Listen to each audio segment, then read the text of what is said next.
कितनी ठंडी ठंडी झरझर हवा चल रही है। इतनी ताजी ताजी हवा खाकर मन प्रसन्न हो गया। सत्यवती पेड़ वाले कमरे की बालकनी से ठंडी हवा खा रही है। दूसरी मंजिल के कमरे में बहुओं ने रसोई बिठा रखी है, जहां वो पकौड़े सेक रही हैं। तभी आसमान में बादल गरजते देख बच्चे दूसरे पेड़ घर के कमरे से सीढ़ी चढ़कर छत पर चढ़ जाते हैं। हमारे छत पर कितनी ठंडी ठंडी बर्फ जैसी हवा चल रही है, बड़ा मजा आ रहा है। दीपांशु, देख हमारे 4-4 मंजिल के कमरे वाले घर से सबके मकान कितने पिद्दू से दिखाई दे रहे हैं। यहाँ तो बिल्कुल गर्मी नहीं है। आखिर क्यों इस परिवार ने गर्मी में जमीन छोड़कर पेड़ पर बसावट कर ली, और कैसे पेड़ पर 1 नहीं 2 नहीं 8 कमरे बनाए, आइए देखते हैं। जहां गर्मी से बेहाल परेशान पूरा परिवार पसीने पसीने हुआ कमरे के अंदर बैठा होता है। बहू, तुम दोनों का खाना पक गया हो तो फटाफट से पंखा चालू कर दो, पूरा शरीर चिपचिप कर रहा है पसीने के मारे। जी जी, बस 2 मिनट में चला देते हैं। पापा जी, रोटी और रह गई है। आशा बहू, जब तुम दोनों को पता है गर्मी का मौसम चल रहा है तो चूल्हा बाहर लगाकर खाना पीना क्यों नहीं बना लेती? उतना बड़ा खुला आंगन अचार डालने के लिए थोड़ी रखा है। सत्यवती, इन दोनों का हाल बिल्कुल भैंस के आगे बीन बजाओ, भैंस करे पंगुराई, कितना भी कह लो, लेकिन फिर भी दोनों को खाना पकाना गर्मी में कमरे में ही करना होता है। अंदर घमस जो फैलानी होती है, जब तक कमरे को भट्टी जितना तपा नहीं देती, इनके कलेजों को ठंडक नहीं पड़ती। आशा दीदी, चलिए बाकी की रोटी चूल्हा बाहर डालकर बना लेते हैं, और ससुर जी बैठे बैठे ताने देते रहेंगे। बबीता, अब तो केवल 2-4 लोई की रोटी बनानी है, सब्जी तो बन गई है ना, फिर सबको खाना डाल देंगे। मुझको नहीं खानी रोटी, मम्मी मेरे लिए चावल बना देना। कोई चावल नहीं बनने वाले, मैंने रोटी बनाई है, चुपचाप से रोटी खाना। नहीं नहीं नहीं, मुझको चावल नहीं खाना है, मुझको सूखी रोटी अच्छी नहीं लगती है। अगर मनीषा दीदी के लिए चावल बनेगा तो मैं भी चावल ही खाऊंगा। जब गोलू और मनीषा चावल खाएंगे तो मैं क्यों अकेले रोटी खाऊं? मुझको भी चावल खाना है। तीनों बच्चों को चावल खाने के लिए रट लगाते देख आशा गर्मी से परेशान खुंदक खाते हुए डांट लगाती है। चुप करो तीनों के तीनों, बस एक दूसरे की देखा देखी करनी है। अरे जब तुम तीनों को चावल ही चरना था तो पहले क्यों नहीं बोला? तुम्हारे हिस्से का आटा नहीं गूंथती। बड़ी बहू, अगर बच्चों का चावल खाने का मन है तो पतीले में 2 गिलास चावल धोकर बिठा दे, इतना चकर चकर करने की क्या आवश्यकता है?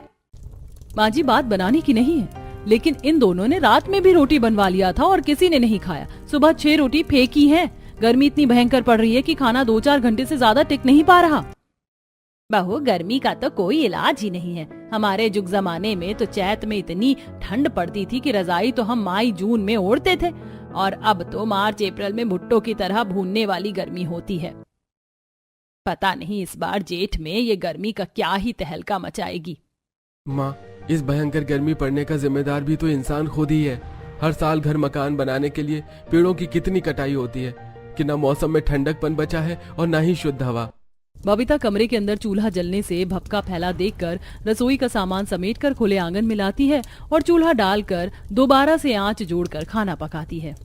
तौबा तौबा तौबा, आंगन की जमीन भी ज्वालामुखी जितनी जल रही है, जबकि सुबह सुबह ही मिट्टी से पूरे आंगन की लिपाई पुताई करी थी।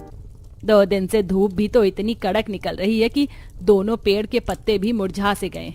एक पत्ता भी सुबह से हिला डुला नहीं है। कोई चारा न होने के चलते दोनों को कड़ी धूप गर्मी में खुले में रसोई करनी पड़ती है। दरअसल सत्यवती और दयाराम के पास जमीन तो बहुत थी, जिस पर बड़े आराम से 8 से 10 कमरे बनाए जा सकते थे, लेकिन शुरू से पारिवारिक जड़ गरीब रह जाने के चलते बड़ी मुश्किलों में पुरखों द्वारा बनाए एक कमरे में ही गुजारा कर रहे थे, जिसमें नहाना धोना खाना पीना सोना सब कुछ करने में उन्हें दिक्कत रहती थी। इसीलिए विकास प्रभात 1-2 कमरे बनवाने के लिए दिन रात मजदूरी में लगे थे। वहीं उनके कच्चे 1 कमरे की झोपड़ी के बिल्कुल सामने अमीर केतकी का 4-5 कमरे का पक्का मकान था, इसीलिए वो ऐंठ में रहती थी। ऐसे ही एक रात, जल्दी से खाना परोस दो, बड़ी जोर की भूख लगी है। बबीता प्रभात विकास को खाना परोस के दे देती है। तभी कमरे के कोने में रखे कूड़े की थैली से मक्खी उड़कर खाने की थाली पर भिनभिनाने लगती है। अरे ये मक्खी कहाँ से आ गई? घर में कितनी बार कहा है खाना देने से पहले फर्श पर थोड़ा पोंछा मार दिया करो। अरे थोड़ी ठंडक भी हो जाएगी और साफ सुथरापन भी बना रहेगा। गर्मी का मौसम है। चल चल हट हट हट हट। कमरे में मक्खी भिनभिनाने के चलते प्रभात को भड़कते देख बबीता ठंडे मिजाज से बात को संभालती है। अजी आप गुस्सा मत कीजिए, खाना खाइए, मैं इस मक्खी को भगाती हूँ। बबीता जुगाड़ लगाकर कपड़े से हाँकते हुए मक्खी को बाहर करने लगती है। तभी मक्खी प्रभात के खाने में पड़ जाती है, जिस पर प्रभात पिनक जाता है। अरे बड़े ही अच्छे से अच्छा खाना खिलाया तुमने, अब तुम ही खा लेना ये मक्खी पड़ा हुआ खाना। ये मक्खी घर के अंदर लग कैसे जाती है? प्रभात भैया, इसमें भाभी की क्या गलती है? जब कूड़े की थैली भर गई है, 2 दिन से कूड़ा वाला भी नहीं आया, तो गर्मी से पन्नी के अंदर पड़े पड़े कूड़ा सड़ गया है। अरे तो कमरे के अंदर ही कूड़ा जमा करके रखना जरूरी है क्या? चौखट के बाहर भी तो रखा जा सकता है। कितनी बदबू मार रहा है, नींद कैसे पड़ेगी?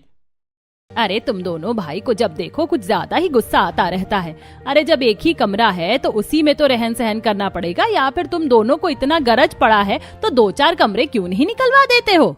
माँ तुम तो ऐसे ताने मार रही हो जैसे हम दोनों भाई तो दिन भर हाथ पैर में तेल लगाकर घर में ही बैठे रहते हैं। जितनी मजदूरी मिल रही है उसमें परिवार का खर्चा पानी तो उठा रहे हैं ना। थोड़े पैसे जुड़ जाएंगे तो कमरा भी बनवा देंगे। बड़ी बहू ऐसा कर, मेरी खाट बाहर आंगन में ही लगा दे। लगता नहीं इन दोनों माँ बेटे का कलेश खत्म होगा। वैसे भी इस कमरे में दम घुट रहा है मेरा। जी पापा जी, 2 मिनट दीजिए, मैं बिस्तर करती हूँ। भाभी मैं और नुपुर खटिया बिछाते हैं, आप चादर तकिया ले आओ। हाँ ठीक है। निभा नुपुर कमरे में से खटिया लेकर खुले आंगन में आती है तो आंगन में लगे घने पेड़ों से झमाझम ठंडी हवा चल रही होती है। आज तो आंगन के दोनों पेड़ से कितनी झरझर ठंडी ठंडी हवा बह रही है। आज सबका बिस्तर आंगन में ही लगा देते हैं। हाँ वैसे भी कमरे के अंदर आज दमकती गर्मी है, नींद भी नहीं आएगी। कम से कम यहाँ पेड़ की शुद्ध ठंडी ठंडी हवा में चैन की नींद तो पड़ जाएगी। आंगन में पेड़ों से ठंडी ठंडी हवा चलती देख निभा नुपुर आंगन में से कमरे के अंदर आती हैं, जहाँ पूरा परिवार गर्मी से पसीना पसीने और चिपचिप हुआ पड़ा था। मम्मी मुझको पंखा कर दो ना, तेज की गर्मी लग रही है, नींद भी नहीं आ रही है। हे भगवान, ये लड़का भी ना बिना पंखा करवाए सोता भी नहीं है। पता नहीं गर्मी का मौसम कब खत्म होगा। भाभी आज बाहर बहुत ही ठंडक भरा मौसम है, सब खुले आंगन में सोते हैं। ठंडी हवा चलने की बात सुनकर गर्मी से परेशान पूरे परिवार के चेहरे पर एक सुकून सा आ जाता है। दोनों बहू गर्मी में सबका बिस्तर आंगन में पेड़ के नीचे करती हैं। पूरा परिवार लाइन से सो जाता है। शुक्र है जो आज का मौसम ठंडक भरा है, सो जाओ। इसीलिए तो कहता हूँ पापा, हम अपना घर पेड़ के ऊपर ही बना लेते, तब हमारा घर इन पड़ोस वाली खड़ूस आंटी से भी ऊंचा होगा और हम बड़े मजे से ठंडी ठंडी हवा खाएंगे। ये लड़का भी ना जब देखो अटपटी बातें करता है। इस पेड़ की डाली इतनी कच्ची कमजोर होती है कि इंसान के बैठते ही टूट जाए, घर टिकना तो दूर की बात है। हंसते मुस्कुराते पूरा परिवार खुले आंगन में सो जाता है। अगली सुबह केतकी परिधि अपनी बालकनी में आती है और खिल्ली उड़ाती है। मम्मी जी जरा हमारे गरीब पड़ोसियों को देखिए, कैसे कीड़े मकोड़े की तरह गर्मी में सोए पड़े हैं। बहू ये गरीब लोग तो होते ही नीच निर्लज्ज है, शर्म भी नहीं लगती। सास ससुर बहू सभी इकट्ठे सो जाते हैं। घर में जवान जवान बेटी हैं, बहू हैं, कम से कम उनके लिए 2-4 कमरे बनवा लेते। केतकी के इस तरह से ताना मारने पर सत्यवती दयाराम को असहजता सी लगती है। तभी निभा भड़क जाती है। आंटी जी, आप दोनों सास बहू को दूसरों के घर में ताक झांक करने के अलावा कोई काम नहीं होता है क्या? जब देखो हमारे आंगन में आंखें जमाए रहती हो। अरे मैं अपनी मकान की बालकनी में ताजी हवा खाने के लिए खड़ी हूँ। तुम गरीबों की औकात है तो तुम भी बनवा लो घर। अपने पक्के मकान पर इतना ऐठ मत खाओ केतकी, वरना एक दिन तुम्हारा शान और मकान ढह जाएगा। मम्मी जी चलिए, इन 2 कौड़ी के 3rd क्लास लोगों के मुंह मत लगिए। दोनों सास बहू बालकनी से चुपचाप अंदर चली जाती हैं, मगर केतकी के ताने छुरी के जैसे सत्यवती के कलेजे में लगते हैं। पता नहीं ऊपर वाला कब तक मेरे परिवार की हंसी उड़वाएंगे। सबने अपने कई कमरों के मकान घर कर लिए हैं, लेकिन केवल हमारा ही एक कच्चे कमरे की झोपड़ी रह गई है। इसीलिए सब हमको नीचा कमजोर समझते हैं। माँ तुम चिंता मत करो, बहुत जल्द भगवान हमें भी गरीब हालातों से उठाएगा। दोनों भाई टूटे मन से बिना कुछ खाए पिए ही काम पर चले जाते हैं। इसी तरह गर्मी के कहर में गरीब ससुराल वाले एक कमरे में बड़े लाचारी से टाइम काट रहे थे। वहीं उनके कच्चे कमरे की छत से मिट्टी झड़ झड़ कर बिल्कुल हल्की हो चुकी थी और साथ ही दिन रात दीवारों से भी मिट्टी निकलती है। एक दोपहर तीनों सास बहू आंगन में गर्मी में गेहूं चुन रही होती हैं। अरे बहुओं, तुम दोनों ऐसे एक एक गेहूं को चुनोगे तो सारा टाइम तो इसी में खप जाएगा। जितने तुम गेहूं धोकर सूखने के लिए पसारोगी, धूप ही चली जाएगी। माँ जी गर्मी में धूप तो रोज ही कड़क हो रही है, आज नहीं तो कल सुखा देंगे गेहूं। मैंने ये चावल फटक दिया है, इस बोरी में भर दो। लाओ गेहूं फटक देती हूँ। माँ जी, आप कितनी देर से गर्मी में बैठकर अनाज साफ करवा रही हैं? आप अंदर जाकर आराम कर लीजिए, हम कर लेंगे। अरे मिलजुल कर जल्दी हो जाएगा तो तीनों चलेंगे। तभी देखते देखते आसमान में बरसाती घटाई छा जाते हैं और तगड़ी धूल मिट्टी उड़ने लगती है। ओ बेटे, मौज कर दी, कितनी ठंडे ठंडे हवा चल रही है। मुझे तो झूला झूलने में बड़ा मजा आ रहा है। मैं तो जा रहा हूँ पेड़ के ऊपर वाली डाली पर बैठने, वहाँ ठंडी ठंडी हवा लगेगी। तीनों बच्चे पेड़ की ऊंची डाली पर चढ़कर बैठ जाते हैं। वहीं बहुएं बोरियों में अनाज उठाती हैं, जिसमें नंद भी लगी थी। अरे तुम तीनों फिर से बंदर की तरह पेड़ पर चढ़ गए, नीचे आओ। बुआ, हमारा ट्री हाउस बहुत मजबूत है, हम नहीं गिरेंगे। यहाँ पर ठंडी ठंडी हवा लग रही है। जहाँ दीपांशु गोलू दूसरे पेड़ की दोनों तरफ की निकली मोटी मोटी डाली पर बैठे थे, पेड़ों के तने डाली इतनी मोटी थी कि उस पर छोटे छोटे कमरे आराम से टिकाए जा सकते हैं। तभी थोड़ी देर की बारिश से उनके कच्चा आंगन बिल्कुल दलदल बन जाता है और आंगन की चौखट नीचे होने के चलते रोड से गटर का बदबूदार काला पानी आंगन में आ जाता है, जिसे अपने कमरे की खिड़की से देख परिधि सीढ़ी चढ़कर छत पर आ जाती है। बस यही देखना बाकी रह गया था कि तुम दो कौड़ी के गरीब जमादार की तरह गटर का पानी निकालो। परिधि बहू, इन गरीबों की औकात के लिए ये जमादार का काम सूट कर रहा है। और जितना इनका लंबा चौड़ा परिवार है, इतने में तो 7-8 कमरे लगे, पर एक ही कमरे में सब गर्मी में जमे रहते हैं। इस बार केतकी की बातों का सत्यवती करारा जवाब देती है। इतना करके मत दिखाओ केतकी, सब कोई जानता है कि किस कमाई का दम तुमने 4-5 कमरों का मकान खड़ा किया है। गरीब दुखियारे लोगों को लूटकर उनके साथ घूसखोरी करके बनाया हुआ घर टिकता नहीं है। सत्यवती की सच बात से दोनों सास बहू को एक बार फिर से मिर्ची लग जाती है। अरे आज के टाइम में हर कोई इसी तरह कमाता है और ईमानदारी से काम कर रहे तुम्हारे बेटों ने क्या उखाड़ लिया? औकात है तो बनवा कर दिखाओ 7-8 कमरे। पैसों के घमंड में चूर केतकी सत्यवती को चुनौती देती है, जिसे इस बार सत्यवती स्वीकार कर लेती है। बहुत जल्दी तुम्हारे इस 1 मंजिल के मकान के सामने मेरा 7-8 कमरे का घर तैयार होगा, देख लेना। बोलते बोलते सत्यवती अपने एक कमरे के कच्चे घर द्वार को देखने लगती है। उसकी आंखों में लाचारी के आंसू थे। लगभग 3-4 घंटे लगाकर दोनों बहू आंगन से पानी निकालकर उसे सूखी मिट्टी से लीप देती हैं और बारिश छूटते ही गर्मी और घमस भरा मौसम कर देता है। थोड़ी सी बारिश टिप टिप कर रह गई, अब तो और भी ज्यादा तगड़ी गर्मी लग रही है। इससे तो अच्छा पीट पीट बरखा पानी बरस जाता तो मौसम में थोड़ी ठंडक पड़ जाती। रात में सब किसी तरह गर्मी में खाना खाते हैं। प्रभात विकास, किसी तरह अपने सेठ से थोड़े पैसों का जुगाड़ करो ताकि 5-6 कमरे बनवाकर खाली पड़ी जमीन छींक जाती रोड पर की जमीन है, ज्यादा वक्त तक खाली छोड़ना ठीक नहीं, वरना सरकार रोड में निकाल लेगी जमीन। माँ, इस जमीन पर कमरे बनवाने का कोई फायदा नहीं होगा। इस जमीन की नींव इतनी कच्ची है कि इसी कमरे का बार बार प्लास्टर करवाते हैं पर रुकता नहीं है। ऊपर से बारिश में एकदम दलदल बन जाता है।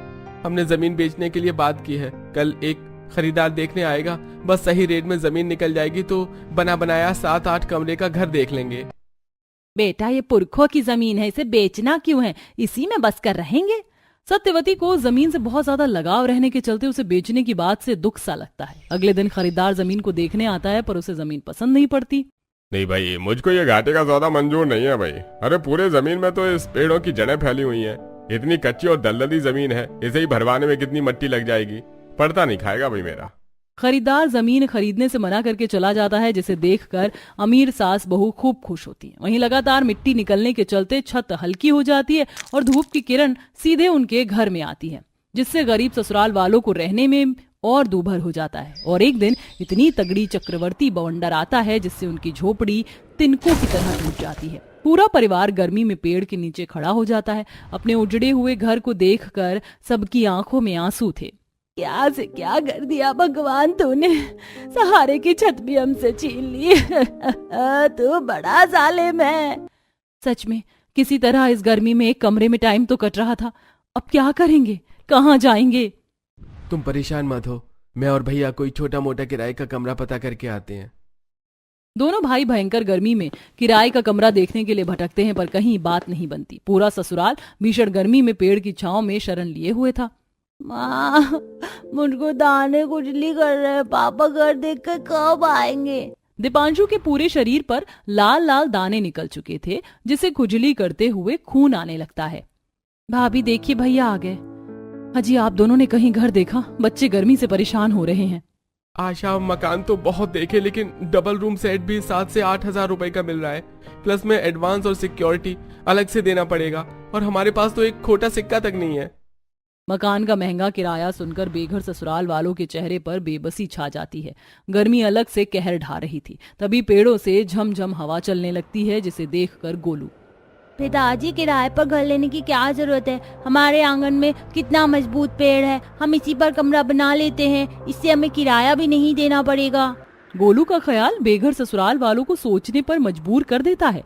तब बबीता आशा पेड़ के तनों को देखने लगती हैं, जो कि काफी मोटा था और दोनों पेड़ों के दोनों तरफ मोटे मोटे तने थे, जिस पर आदमी आराम से चल फिर सकता था, और एक पेड़ पर 4 कमरे बनाए जा सकते थे। जेठानी जी, हमने कभी ध्यान नहीं दिया, लेकिन इन पेड़ों के तने सचमुच में कितने मोटे हैं। इस पर हम 4-4 छोटे छोटे कमरे बना सकते हैं। हाँ, और इस पेड़ पर कितने पत्ते और पंचकियां हैं। ठंडी हवा खाने के लिए परेशान तो नहीं होना पड़ेगा। किराए पर भटकने से अच्छा है हम इस पेड़ पर ही बसावट कर लेते हैं। आशा और बबीता की बात उनके पतियों को भी जच जाती है। ये सही जुगाड़ है, पेड़ पर छोटे छोटे कमरे बना लेते हैं, कम से कम किराया देने की हर महीने की टेंशन तो नहीं रहेगी। पूरा गरीब ससुराल काम शुरू करते हैं। आशा बबीता पड़ोस से 2 लकड़ी की सीढ़ी मांग कर लाती हैं, जिसके सहारे वह पेड़ के उस मोटे तने वाली डाली पर चढ़ जाती हैं और पहली मंजिल निकालने के लिए चुनते हैं। ये तना और डाली दोनों बहुत ठोस हैं, इसी पर से हम पहली मंजिल के 2 कमरे निकालेंगे और बाकी के 2 कमरे दूसरी मंजिल पर। अब दोनों बहू ऊपर वाले भाग पर काम शुरू करती हैं और दोनों के पति तने के निचले हिस्से सतह को खोखला करके अंदर से ऊपर जाने के लिए सीढ़ी बनाते हैं, और दोनों ननद कड़ी गर्मी में घने जंगल से लकड़ियां काट काट कर इकट्ठा करती हैं, जिससे वो तने के अंदर से कमरे बनाते हैं और डाली से छोटी सी बालकनी बनाते हैं, जिन पर पेड़ों की हरी हरी शाखाएं पंचकियां लग जाती हैं। मम्मी, हमारा पेड़ वाला कमरा अंदर से कितना ठंडा ठंडा कूल है, यहाँ पर तो बिल्कुल गर्मी नहीं लग रही।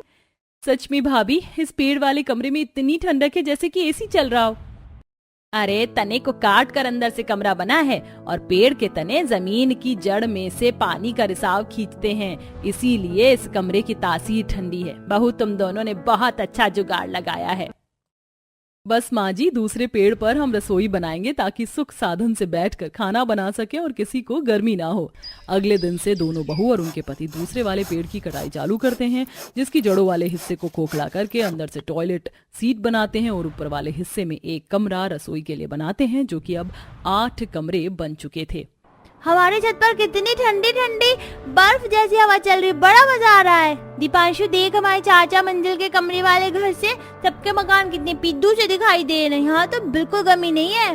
भगवान का धन्यवाद हो जो अब हमारे परिवार को गर्मी में गुजारा करने की जरूरत नहीं। हमारे पास भी अपना 8 कमरों का घर है।